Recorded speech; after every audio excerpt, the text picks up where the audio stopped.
What if I told you 3 timeless ideals could guide your whole life, yourself, your home, your place in society?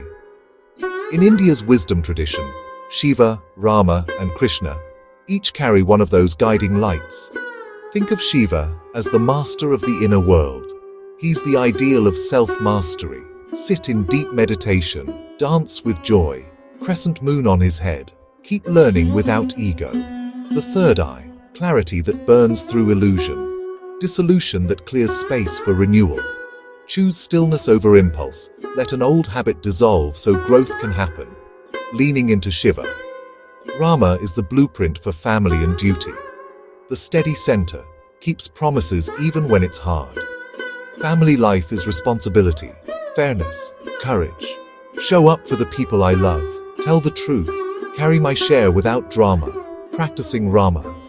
Krishna is the art of living in society, wisdom with playfulness, strategy with compassion.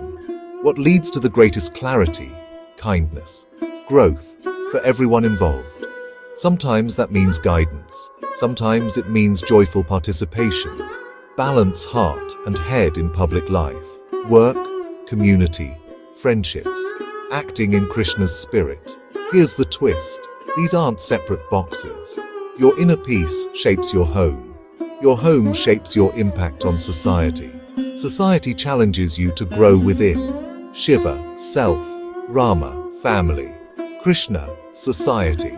If you want a place to start today, sit 5 minutes in quiet. Shiva, send a sincere message to someone you owe care. Rama, do one small, helpful act in your community. Krishna, big ideals aren't museum pieces, they're tools. Pick them up, try them on. Watch your life align, inside, at home, and out in the world.